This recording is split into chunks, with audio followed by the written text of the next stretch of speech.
o'clock news.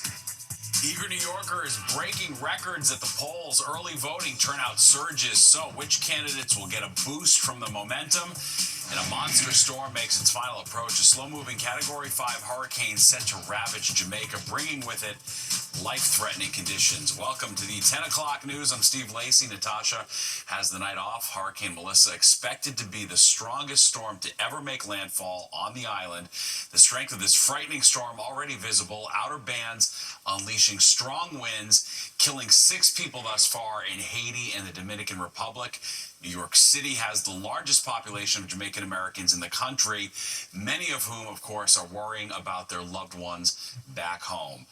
A new video giving us a different kind of perspective. Hurricane hunters from the U.S. Air Force flying through the eye wall into the center of the storm, showing the sheer size. Linda Schmidt's keeping her eye on those hunkering down. First, though, Nick Gregory kicks off our team coverage at the weather map with the timing of the storm. Nick. Yeah, overnight, Steve, we'll be watching that storm get closer and closer to Jamaica. And by the way, one of the Hurricane Hunter aircraft found that the turbulence was so severe, they ended up having to abort the flight at that point and return back to base. So that doesn't happen very often either.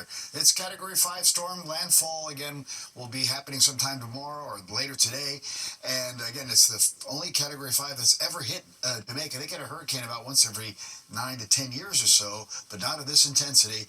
Winds could reach over 200 miles per hour on the higher mountaintops. 20 to 40 inches of rain, so that's going to cause landslides and massive flooding and a storm surge of 13 feet with battering waves on top of that, causing some major coastal damage. So hurricane warnings up for Jamaica, eastern Cuba. A watch is up southeastern parts of the Bahamas, central Bahamas, down in towards the Turks and Caicos, and Haiti still has a tropical storm warning. All right, you can see on the latest loop here, it looks like it has made that northern turn. Watch how the eye is now moving further northward now, heading towards Jamaica, and that trend is going to continue. And again, the latest stats still have the winds at 175, 135 miles southwest of Kingston. And again, it will make impact here over the western part of the island, or landfall, I should say, meaning that the right part of the hurricane is the most dangerous part. So that's going to really encompass much of Jamaica as it slides towards Cuba, eventually Turks and Caicos, and it may even cross over Bermuda. And Bermuda just got hit by Imelda a couple of weeks ago. So this is really going to be a big catastrophic storm for Jamaica in the next 12 hours. Steve? Yeah, very well. All right, thanks. Taking from the storm's track to the last-minute preparations, Fox 5's Linda Schmidt joins us live in studio with that part of the story. Linda. Yeah, well, hi there. Forecasters are predicting that the Cat 5 storm will unleash, as Nick was just talking about there, catastrophic damage, flooding and landslides. Now, this would be the strongest hurricane to hit Jamaica since record-keeping began way back in 1851. And take a look at this video right here. A U.S. Air Force squadron flew inside the eye of that storm, capturing this video. The squadron, known as the Hurricane Hunters, made multiple passes through the Category 5 storm to collect weather data for the National Hurricane Center. Now, millions of Jamaicans are preparing as Melissa begins bearing down on the island. Hurricane Melissa is projected to dump as much as 40 inches of rain across parts of the island. The hurricane has already hit the Dominican Republic and Haiti, killing multiple people, damaging hundreds of homes, and flooding that has cut off access to dozens of communities. Now, in Jamaica, they are being advised to take shelter. Making the necessary preparation, especially where food is concerned, because I myself got to the supermarket and it was a rush to get stuff. So I can see that different persons are taking the storm very serious. Trying to get last minute things for the home. Particularly, I was hoping to get some bread, but the shelves are empty. And after making landfall later today in Jamaica, Hurricane Melissa is expected to hit both Cuba and the Bahamas. Steve, back over to you. Very well. All right. Thanks, Linda. And New York City boasts one of the largest Jamaican communities in the country. For those with relatives in Jamaica, of course, it means anxiety and stress over what could happen. One of our Fox 5 colleagues has family in Jamaica, and we're able to speak with her as preparations get underway. I wasn't around for Gilbert, but we like every Jamaican, every person that lives in Jamaica knows about Gilbert, no matter what your age is. And I think it was a Category 3, and that devastated the island. That's something that people have talked about for years, my whole entire life. And so for us to get hit with a Category 5 and direct landfall on the island, we're definitely worried. For the first time I've ever seen us take it so seriously. Hurricane Gilbert hit in the 1980s. Melissa is projected to be the most catastrophic hurricane in the history of Jamaica. And stay with Fox 5 to track Hurricane Melissa. Download the free Fox local app to take your news on the go. We're following breaking news now from East Harlem. Police investigating after a woman was found unresponsive and unconscious on the sidewalk at East 124th Street and Park Avenue. That call came in around 6:30 yesterday. EMTs pronounced her dead on scene. Police tell Fox 5 the woman's body was found in a bag. Her identity and cause of death have not yet been released. The race for mayor now in the hands of voters. New Yorkers breaking early voting turnout records. The strong enthusiasm painting a bit of a conflicting picture about which candidate may stand to benefit the most. Fox 5's Arthur Chen live in studio to break down the numbers. Arthur. Steve, these early voting locations reopen in just a couple of hours, but already records have been set in terms of turnout.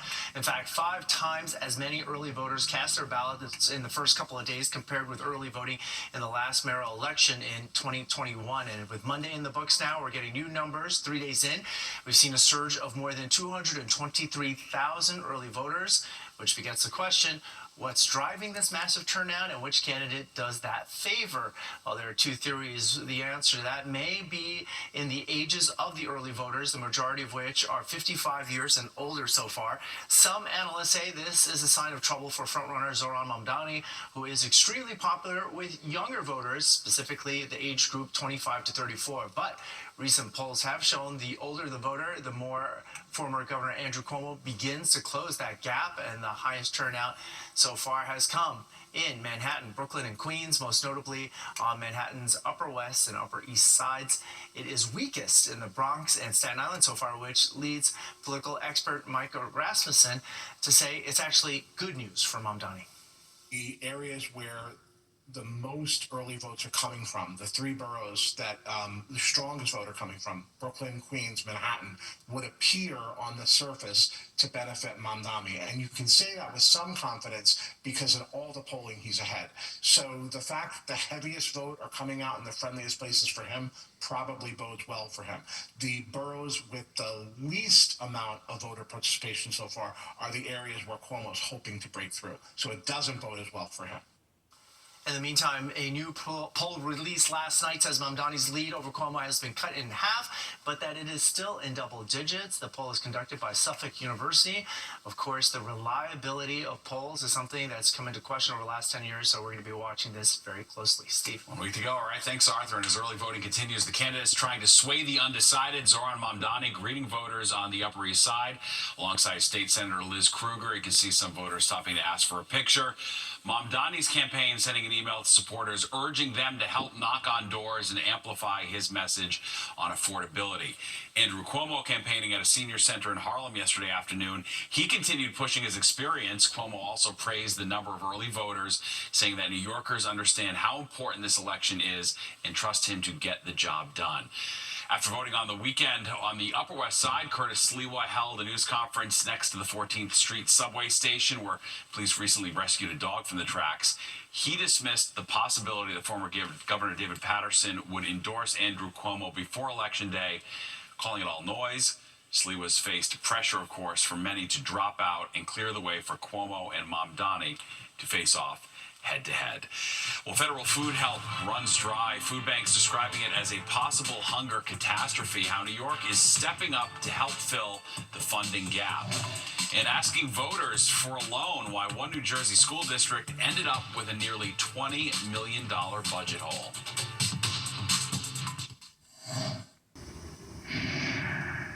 Millions of Americans bracing for a stark reality. The federal government will not be sending out November food assistance, a consequence of the government shutdown. Fox 5's Kendall Green introduces us to one of the many impacted families. Oh, I got a beautiful family. Obadiah Tyler can't share enough about his wife and kids. My son, he's amazing. But as a father and husband, true concern sits just behind his eyes. Food, meats, fruits, everything is just going up. Knowing, despite help along the way from Food Bank NYC, keeping his family fed won't be easy without SNAP benefits. It comes into play to put food into the house and to keep us moving and keep us, fed. Obadiah is just one voice among 1.8 million New Yorkers, 40 million people nationwide, anticipating the tough days getting tougher come November 1st. That's when, according to this memo issued by the USDA, SNAP benefits won't go out to millions of families across the country who depend on them to put food on the table. I mean, folks are very anxious. This is a conversation that I'm hearing pretty much every day, and have been hearing kind of for months, just an anxiety around. And now that it's really hit, that's what everybody is talking about as they come here. And it's not just families at food banks, but senior citizens too.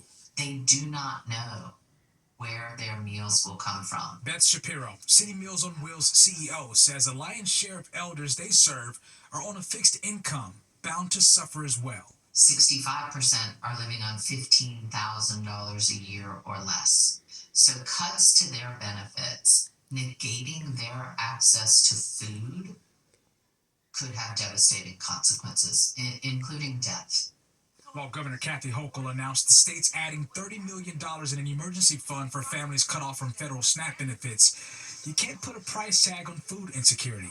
If lawmakers can't meet in the middle, the price for struggling families is hunger. We don't have food stamps. We ain't gonna be able to take care of our needs, our kids' needs, and make sure we have food in our belly out through the day. Kendall Grain, Fox 5 News. A police source telling Fox 5 that a person of interest is in custody after 3 slashings in Brooklyn over the weekend. The NYPD says the first violent incident happened early Saturday morning. A Q train rider was slashed on a train near the Cortelyou Road subway station. 2 other attacks followed, one at Foster and New York Avenues and the other on Newkirk Avenue. The victims were all slashed on the left side of their face. All 3 victims had to be hospitalized in stable condition. Well, the mayor and schools chancellor announcing contingency plans in the event of disruptions to school bus service. Those disruptions would be a result of school bus companies possibly laying off drivers beginning in November.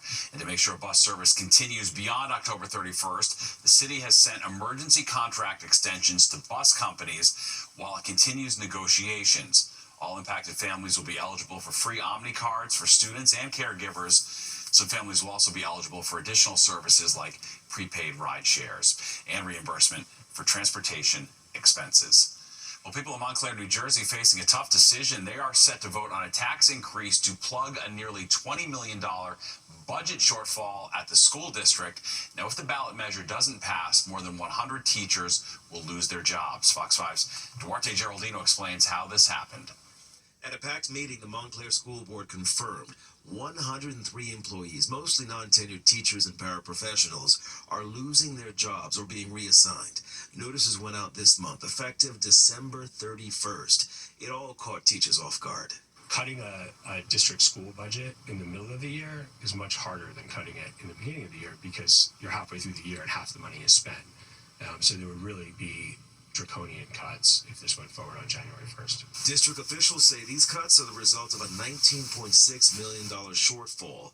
They're calling it a reduction in force, meaning positions are being eliminated because of financial strain, not performance. This is a very difficult process, and I am deeply mindful of the personal impact that these cuts have on our staff and our community. The superintendent is saying years of under-budgeting, overspending, and accounting errors went unchecked until now. She says her new team is auditing old records to figure out where the money went. We're looking to them to help us unscramble that. That's just the reality of it, so that we can officially close our 24-25 books. An analysis of district budget shows what's causing that $19.6 million hole. rising fixed costs like benefits, tuition, maintenance, and debt, the loss of one-time federal and reserve funds, revenue that lagged behind spending, and roughly $8 to $9 million in prior deficits carried forward. Officials say they're now trying to rebuild trust and balance those books. We simply did not budget for the schools that we want to have. Voters are heading to the polls on December 9th to decide whether they'll pay more in property taxes to close this budget shortfall. If the measure passes, some teachers could get their jobs back. If not, these cuts may become permanent and affect everything from the quality of life and education to property values in one of the most expensive towns in New Jersey. What's your biggest fear about this budget come December? That people will vote no and there will be dramatic cuts to the schools, and then we will not have the schools that we want. In Montclair, New Jersey, Duarte Geraldino, Fox 5 News. A happy ending for a kitten that found itself trapped underneath a food trunk earlier this month. You heard it? It's like a kitten, or what is it? 4, 6, and 8, Park 96. All right, an NYPD officer responded to a call earlier this month about an animal being struck by a vehicle. Now, when he arrived, he could hear the cat meowing underneath the food truck. He safely scooped it up and brought it back to his squad car and took it to be treated, but it didn't end there. The officer actually fell in love with the kitten, which he named Cheech and adopted. And as you can see here, both are doing just fine. That worked out. The New York City Marathon's this Sunday, but before runners make it to the starting line, a new documentary shows what it takes to train for one of the biggest races in the world. Nicholas Heller, known as New York Nico to his million-plus followers, directed 26.2. The short film follows 4 New Yorkers in the lead up to the big race. The film made its debut last night at AMC Lincoln Square. Well, Jamaica bracing for a catastrophic impact. Nick Gregory's tracking Hurricane Melissa as it is set to hit the island nation. Without the work of New York City. All right, I'm continuing to monitor Melissa, still a very dangerous Category 5 storm. You see it is definitely making that northward turn now towards Jamaica. It still has winds at 175 miles per hour, a very dangerous storm. 135 miles southwest of Kingston. Again, the track guidance takes it over Jamaica, then through eastern Cuba, even affecting parts of the southeast Bahamas, Turks and Caicos. Then it's out in the Atlantic, but may even affect Bermuda as it goes across Bermuda with a Category 1 type hurricane. 2 going to a Category 1. Still very, very dangerous, and that's going to cause some issues with our coastline as far as potential large swells, which would cause some more beach erosion. That on top of another storm that'll be coming our way for Thursday. Here's the Fox model, and you can see overnight again that heavy band of rain comes right over Jamaica. The high winds along the entire island there, particularly the South Shore, getting hit really hard, and then that heavy rain heads towards eastern Cuba as the storm slowly makes its way. Notice the timestamp here's later Tuesday at 9 o'clock, still pulling away from Jamaica, so they're going to be dealing with this for an extended period of time. Right now it's clear, it's 45 in the city, so chilly weather here. Humidity is still pretty dry. Look at that strong pressure on the barometer, 30.36. That cool air being brought in by that strong high pressure. In fact, look at temperatures to the north, already at freezing or below. Monticello, Sussex, they're 32, 33 at Poughkeepsie, mid-40s in town along the island until you get to the east end at 39. Light northeast wind, 5 to 10 miles an hour. That will continue through Tuesday. We do have that frost advisory. That's up across here, the lower Hudson Valley, and again in towards interior southern Connecticut.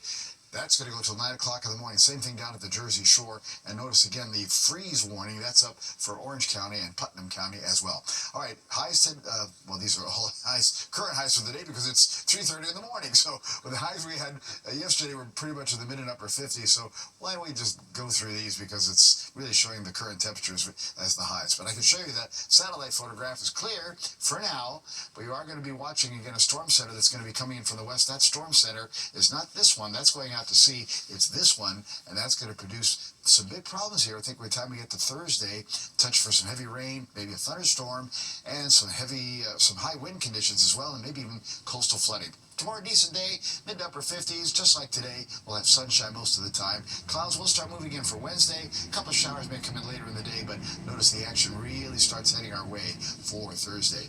All right, our 7 days shows 57 for later today, after morning lows start in the 30s in the suburbs and mid-40s in town. On Wednesday, it turns windy. We'll have the threat of a couple showers in the afternoon, 55. Windy, rainy on Thursday, and showers will end early Friday. Still kind of windy, but dry for Halloween. Looks okay for Saturday. Looks great for the marathon on Sunday. More of the 10 o'clock news week right back.